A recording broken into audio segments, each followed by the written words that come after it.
우리 인생의 여정에 있어서 중요한 것들이 많지만 그 가운데 소중한 것도 중요한 것 하나가 있다면 아마 만남이라는 것입니다.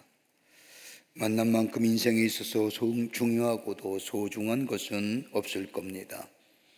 우리의 가정을 이루기 위해서는 남녀의 만남이 있어야 되고, 다른 사람과의 친밀한 관계성을 위해서라도 다른 사람과의 만남이 우리 가운데 있어줘야 합니다. 그러게 만남은 우리의 삶의 질을 높여줄 뿐만 아니라 우리의 삶의 지경을 넓혀주는 소중하고도 중요한 일입니다. 성경의 말씀을 보더라도 만남의 장면들이 참으로 많이 나옵니다. 그 가운데 우리의 관심을 끄는 장면이 있다고 한다면 아마 예수님과 제자들의 처음 만남일 겁니다. 갈릴리 호숫가에서 예수님과 저 어부들의 만남의 모습을 생각해 보면 아름다운 만남의 시작이 되는 것을 생각해 봅니다.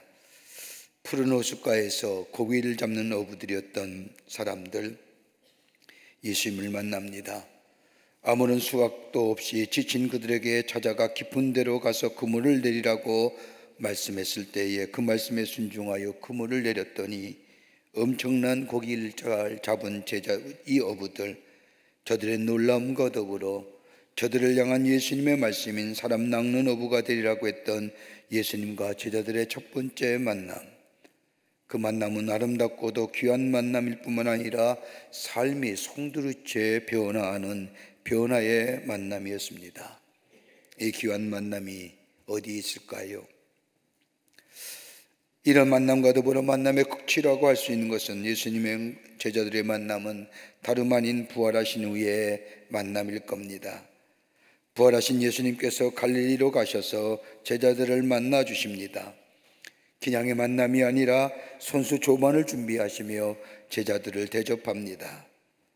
그 부활하신 주님을 다시 만난 제자들, 그 만남은 기가 막힌 만남이고 신비롭기도 하고 신령할 뿐만 아니라 기쁨과 감사가 있는 만남일 겁니다.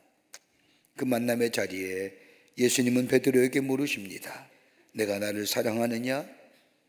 이러한 예수님의 물으심에 이 베드로가 제가 주를 사랑하는 줄 주께서 아십니다라고 대답을 합니다.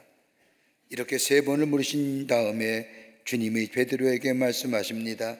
내가 앞으로 나를 위해서 수고 많이 해야겠고 순교를 통해서 하나님의 영광을 드러내게 될 것이라고 예언적인 말씀을 해 주십니다.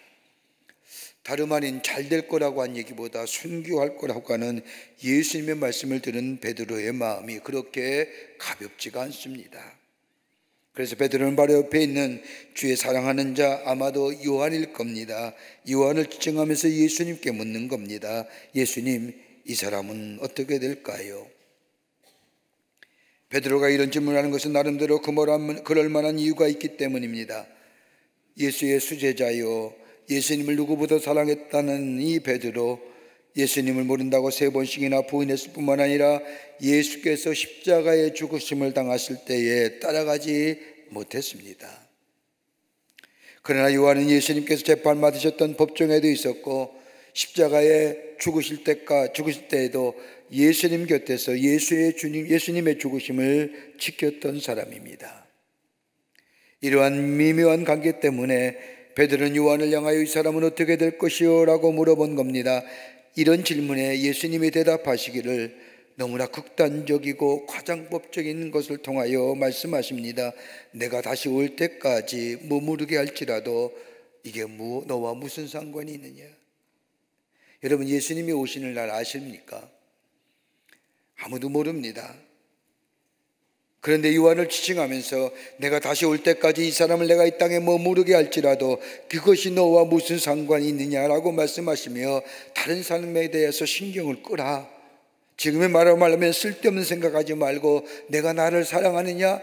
네가 고백한 것처럼 사랑한다고 한다면 내 양을 먹이라고 말씀하십니다.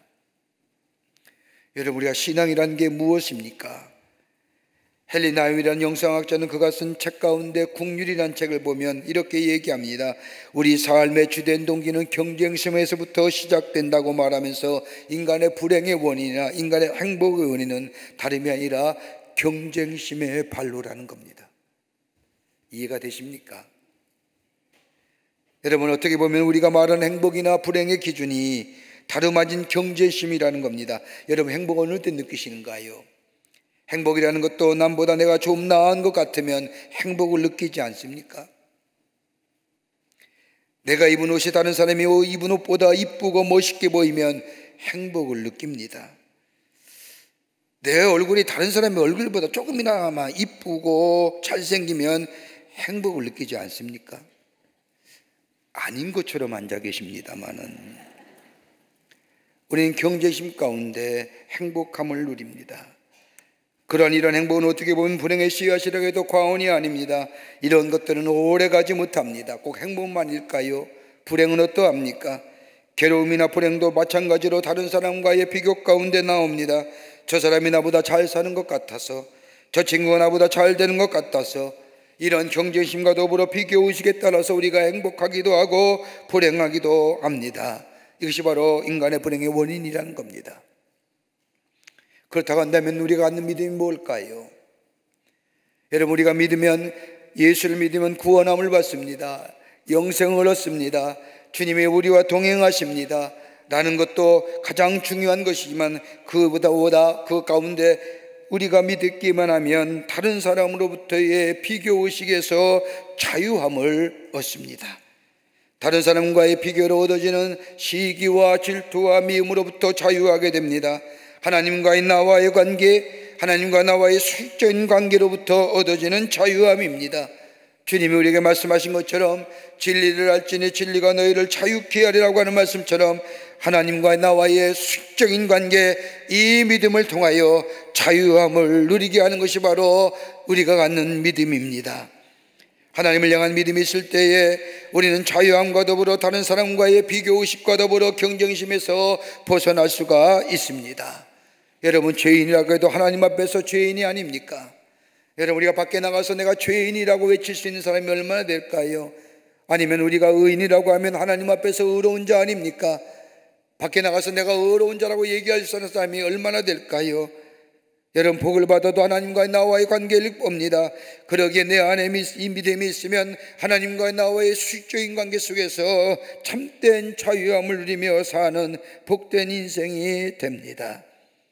여러분, 우리 인생의 여정이 어쩔 수 없이 다른 사람과 비교하며 경쟁하며 살아갈 수밖에 없지만, 그러나 우리 안에 신앙이 있게 되면 다른 사람과 비교하며 경쟁하는 것이 축소될 뿐만 아니라 극소화될 뿐만 아니라, 쉽게 말하면 다른 사람과의 비교와 경쟁으로부터 신경을 끌고 하나님과의 관계가 극대화되면서 하나님과 나와의 관계에 있어서 얻어지는 참된 평화와 기쁨과 감격 속에 살아가는 복된 인생이 됩니다.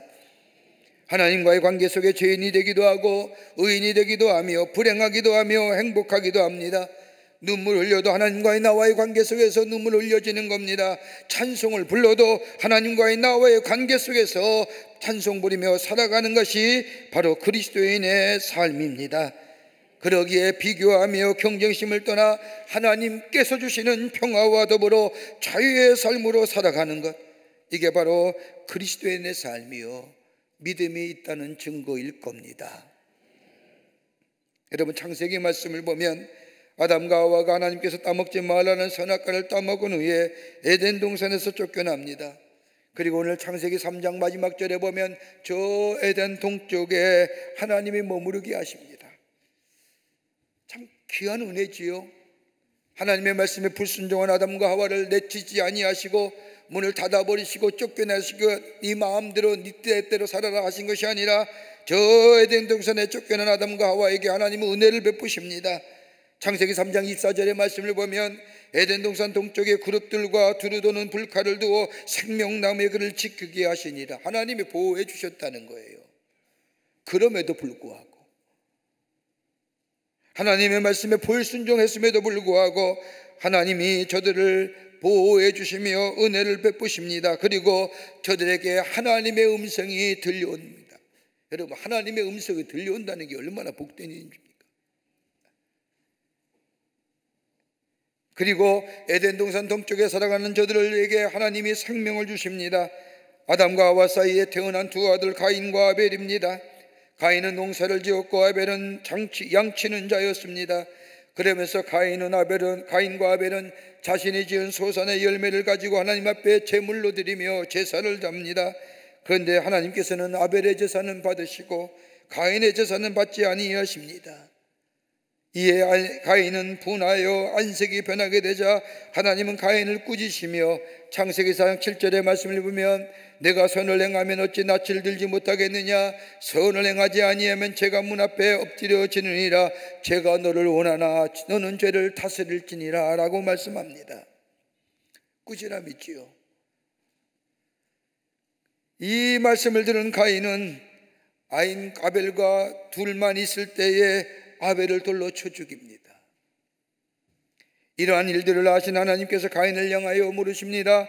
내 아우 아벨이 어디 있느냐라고 묻자 하나님이 이 물음에 가인이 아벨이 어디 있는지 내가 알지 못합니다. 내가 내 아우를 지키는 자니까. 이 가인의 항변에 하나님은 가인을 향하여 저주하셨다는 것이 오늘 본문의 말씀의 내용입니다. 가인이 받은 저주의 문제가 아니라 가인에게 들려온 하나님의 음성입니다. 하나님의 어떤 음성이 가인에게 들려졌을까요? 여러분, 하나님의 음성을 들으며 살아가야 할 때에 우리 안에 참된 생명의 삶을 살아갈 수가 있습니다. 오늘도 우리에게 들려온 하나님의 음성, 어떤 음성일까요? 저 가인에게 들렸던 하나님의 음성, 어떤 음성일까요? 오늘 본문의 말씀을 통해서 함께 말씀을 나누며 은혜 받기를 원합니다. 첫째는 침묵의 소리였습니다.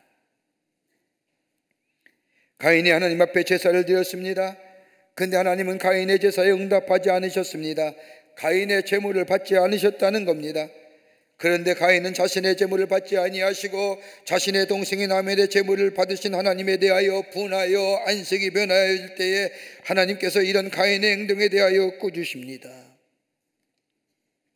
여러분, 사람이 있어야 중요한 기능이 있다고 하면 듣는 기능입니다. 듣는 것처럼 복된 일이 없습니다. 좀 나이가 들면 여러분 청각에 좀 이상이 생겨서 참 잘 안 들리잖아요. 여러분, 듣는 것만큼 소중하고 귀한 것이 어디 있을까요? 여러분, 잘 안 들리면 목소리가 커지죠. 여러분, 듣는 것처럼 복된 것 들어야 합니다. 다른 사람의 이야기를 귀담아 듣는다는 것은 다른 사람을 소중히 여긴다는 겁니다.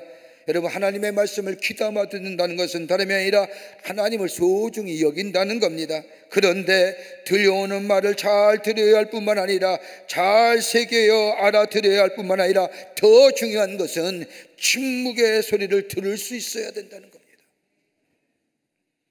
여러분, 말 없는 소리. 여러분, 혹 여러분의 아내나 여러분의 남편이 몇 주째 말이 없는 분 계십니까? 그 소리 들을 수 있어야 됩니다. 왜 말 안 하는지, 쫓아다니면서 왜 말 안 해, 왜 말 안 해 이러지 마시고 왜 말 안 하는지, 왜 아이들이 말하지 않는지, 왜 말이 없는지를 들을 수 있어야 됩니다. 그들의 침묵의 소리가 들려와야 합니다. 여러분, 꼭 말해야만이 들리는 소리일까요? 여러분, 말 없는 소리도 들을 수 있어야 합니다. 더 중요한 것은 사건과 역사 속에서 말하는 그 음성을 들을 수 있어야 됩니다. 말은 없지만 가만히 보면 행동은 있습니다. 그 행동을 들을 수 있어야 합니다. 제가 신학교에서 공부할 때 저를 가르쳤던 목회학 교수님 한 분이 신방에 대해서 얘기하면서 이런 얘기하신 것이 아직도 기억이 납니다. 여러분이 나중에 목사가 되어서 교인 가정에 신방을 갔을 때 부엌에서 그릇 소리가 요란하거든 그 집에서 빨리 나오십시오. 그릇 소리가 요란한데 아무리 복음을 전해도 의미 없다는 거예요. 여러분, 우리에게는 행동 속에서 무슨 말을 하는지 들을 수 있어야 합니다. 역사적인 사건 속에서 무엇을 말하고 있는지를 들을 수 있어야 됩니다. 행동과 역사적 사건 속에서 무엇을 말하는가를 들을 수 있는 귀가 있어야 한다는 겁니다. 그러게 예수님도 말씀하기를 들을 귀 있는 자는 들을지어다. 여러분, 다름 아니라 침묵이나 행동이나 역사의 사건 속에서 무엇을 말하는지를 들을 수 있어야 됩니다. 여러분, 침묵이 뭘까요? 말하지 않는 게 침묵일까요? 사전적 정의를 보면 스스로 생각하라는 겁니다. 여러분, 오늘 본문의 말씀을 보십시오. 왜 하나님께서 가인의 제물을 받지 않으셨는지, 그 원인이 어디에 있는지 스스로 생각해 보라는 겁니다. 그러기에 주의 음성이 들려오지 않는 겁니다. 여러분, 가인이 제물을 거부하신 이유가 어디 있을까요? 우리는 그 대답을 히브리서 11장 4절의 말씀을 보면 아벨은 믿음으로 하나님 앞에 제사를 드렸다고 말씀합니다. 그렇다고 한다면 하나님의 가인의 제물을 받지 않는 것은 가인이 믿음으로 하나님 앞에 제물 드리지 않았다는 겁니다. 왜 하나님이 내 제물을 받지 않으셨느냐, 그 이유가 어디 있을까 생각해 보려는 겁니다. 그런데 가인은 제물을 받지 않은 것이 하나님께 원인이 있는 것 같은 거요, 그리고 더 나아가 동생 아벨에 있는 것 같습니다. 하나님이 침묵하신 이유는 다시금 가인을 보고 내가 왜 제사를 받지 않으셨냐 다시 한번 생각해보고 다시 한번 시작하라는 겁니다.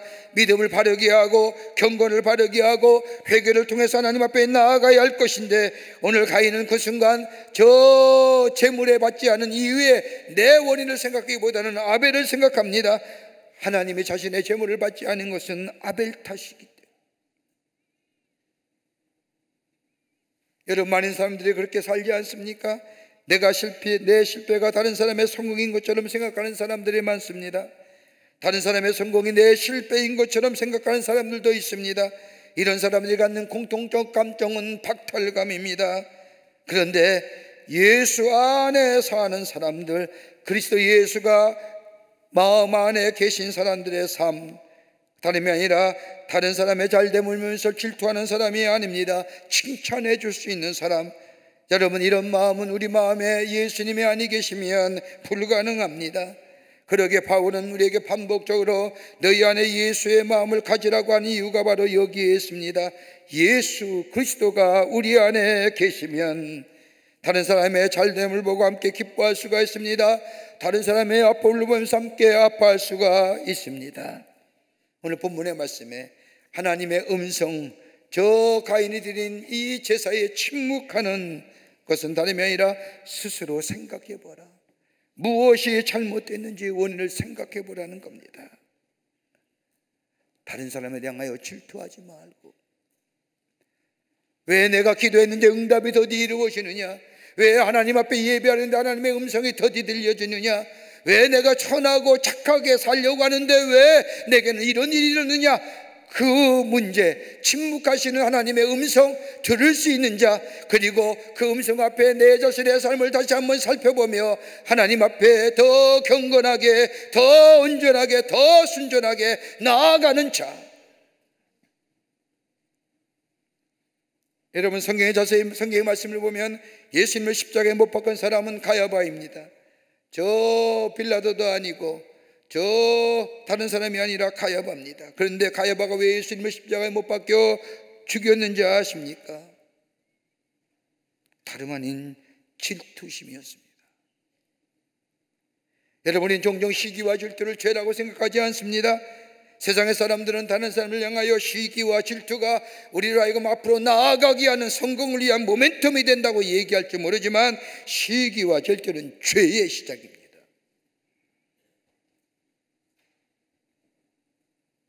죄의 시작은 우리 마음속에 자리 잡고 있는 시기와 질투의 마음으로부터 시작됩니다.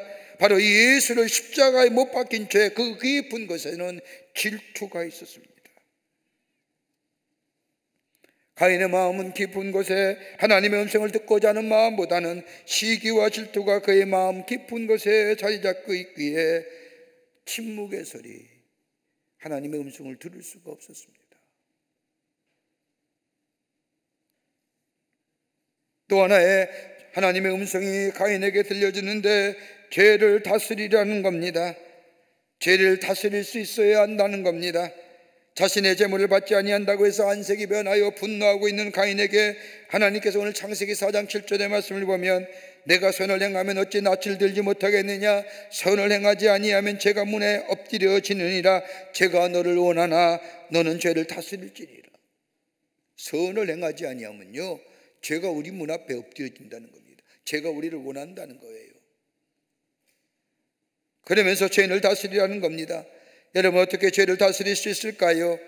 여러분, 죄의 본성을 가지고 태어난 우리들, 잠시라도 내 안에 하나님이 아니 계시면, 예수가 아니 계시면 죄에 넘어질 수밖에 없는 우리들의 모습들, 근데 우리의 죄를 어떻게 다스릴 수 있을까요? 다름이 아니라 오늘 본문의 말씀에 하나님은 죄를 다스리기 위해서는 적극적으로 선을 행하라는 겁니다.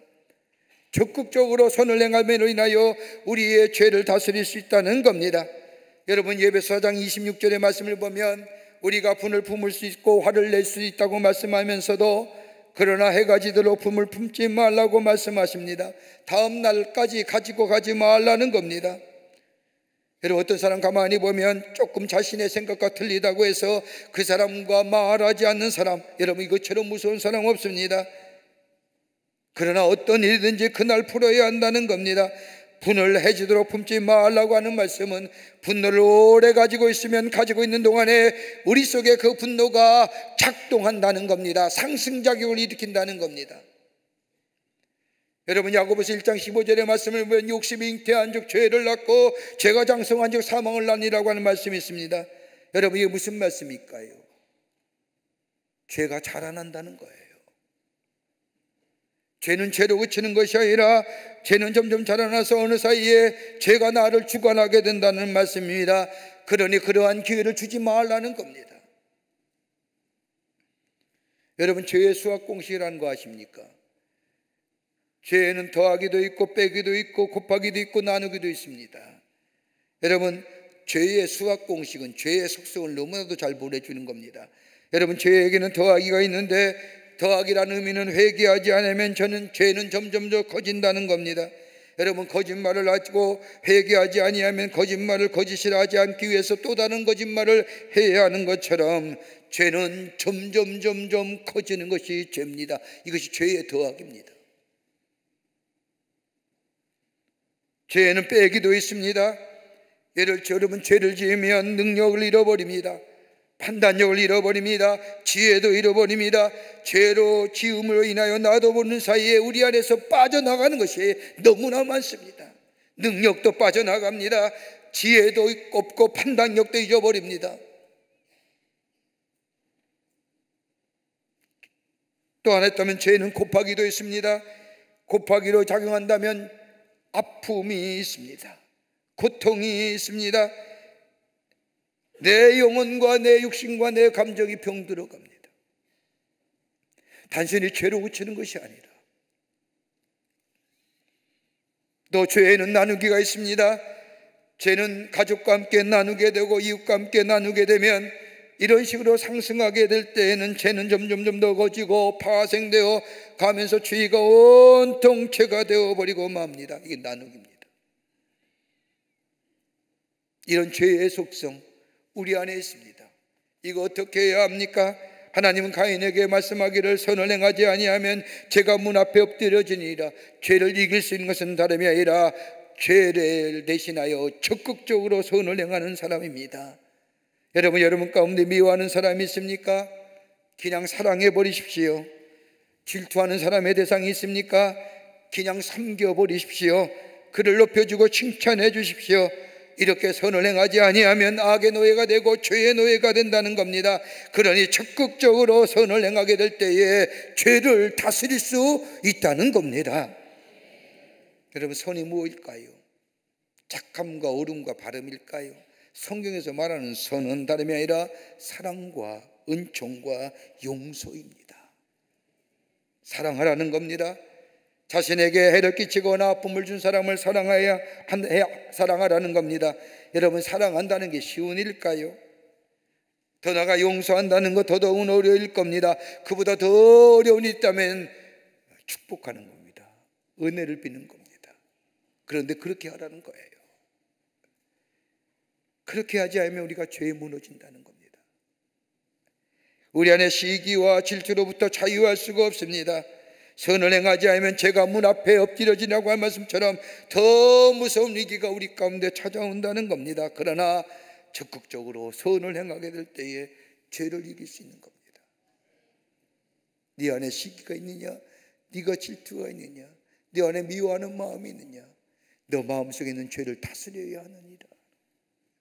그 음성입니다. 또 하나의 음성이 이 가인에게 들려옵니다. 다시 한번 기회를 주시는 하나님의 음성입니다. 오늘 본문의 말씀에 보면 가인에게 3번의 하나님 음성이 들려옵니다. 침묵하시는 하나님, 그 침묵 속에서 하나님의 음성을 들을 수 있어야 됩니다. 두 번째는 죄를 다스리라고 하는 하나님의 음성입니다. 그리고 3번째 하나님의 음성이 가인에게 들려오는데 내 아우 아벨이 어디 있느냐? 여러분, 그냥 물으실까요? 이 질문은 심각한 질문입니다. 하나님께서는 가인이 아벨을 죽인 것을 모르시기에 가인에 대하여 아벨의 행방을 물으시는 것일까요? 아닐 겁니다. 우리 하나님은 다 알고 계십니다. 그러면서 하나님은 가인에게 아벨에 대하여 물으시는 겁니다. 내 아우 아벨이 어디에 있느냐? 여러분, 이 하나님의 물으심에 가인이 하나님 용서하십시오, 제가 그만 아벨을 죽였습니다라고 말했더라면, 회개했더라면 역사는 바뀌었을 겁니다. 그랬다고 한다면 하나님은 이 가인에게 다시 한 번의 기회를 허락하여 주실 겁니다. 이와 비슷한 사람이 있죠? 아담이 있잖아요. 여러분, 이렇게 본다면 여러분, 죄의 자리는요 누구나 있는 거예요. 선악을 알게 하는 선악과를 따먹지 말라고 하는 하나님의 말씀, 게임에 빠져서 선악과를 따먹었습니다. 눈이 밝아질 때에 자신의 벗은 모습을 알고 수치심을 해서 풀립으로 자신의 부끄러운 모습을 가리고 동산한 곳에 숨었습니다. 그런데 그때 하나님이 아담을 찾으시는 겁니다. 아담아 내가 어디 있느냐? 아담아 내가 어디 있느냐? 여러분, 하나님이 찾으시는 하나님께서는 아담이 어디에 있는지 알지 못하기에 찾으실 것은 아닐 겁니다. 에덴 동산 속속히 알고 계시는 하나님, 그럼에도 불구하고 아담을 찾으시는 겁니다. 이런 하나님의 부르심에, 하나님의 찾으심에 하나님 앞에 나아가 하나님께서 따먹지 말라는 선악과를 따먹었으냐라고 말했다고 한다면 아담과 하와는 에덴 동산에서 쫓겨나는 일은 없을 겁니다. 이런 부르심은 뭐예요? 추하여게 다시 한번 기회 주시는 하나님, 찾으신 하나님의 음성을 우리가 다시 한번 그 음성에 귀담아 들을 때에 하나님 우리에게 다시 한번 기회를 주십니다. 죄의 길에서 돌이켜 본래의 자리로 돌아오기를 원하시는 하나님, 돌아오기만 하면 다시 한번 기회를 허락하실 뿐만 아니라 치유하시고 회복시켜 주시는 하나님의 사랑의 부르심입니다. 마음을 돌이켜 본래의 자리로 돌아오기를 원하시는 하나님, 하나님의 본래 형상대로 지음받은 삶의 모습, 내 안에 생기가 살아있고 하나님의 음성이 들려오며 주님과 교제하는 그 속에서 참된 기쁨과 만족과 행복을 누리는 삶. 내 아우 아벨이 어디 있느냐? 아담아 내가 어디 있냐고 하는 이 하나님의 부르심은 너의 자리가 본래 그 자리가 맞느냐라고 하는 겁니다. 네가 있어야 할 자리냐는 겁니다.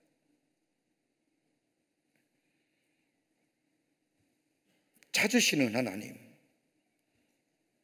부르시는 하나님, 여러분 이것이 복음 아닙니까? 아담아 내가 어디 있느냐? 내 아우 아벨이 어디 있느냐라고 하는 이 부르심은 복음입니다. 네 본래의 자리로 돌아오기를 원하시는 하나님의 부르심입니다.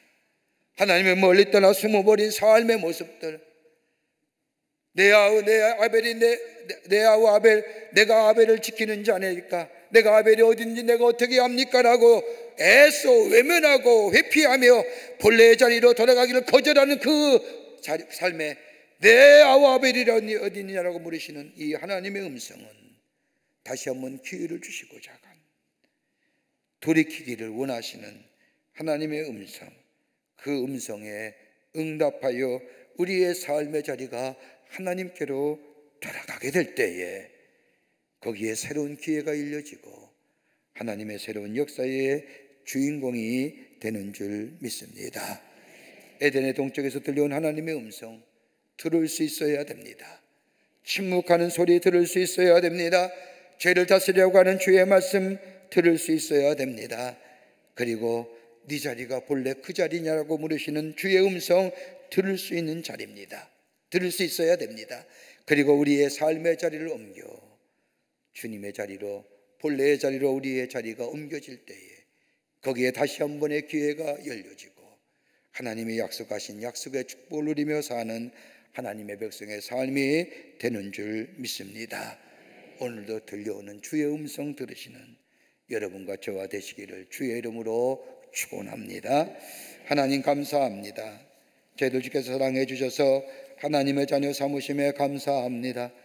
오늘도 우리에게 들려주시는 주의 음성 듣는 저희가 되게 하여 주시사 주의 음성 따라 살아가는 자 되어 하늘의 축복을 누리며 하나님의 살아계심이 증거되는 저희들의 삶으로 삼아 주시옵소서. 성령이 우리와 늘 동행해 주실 줄 믿으며 예수님의 이름으로 기도하옵나이다. 아멘.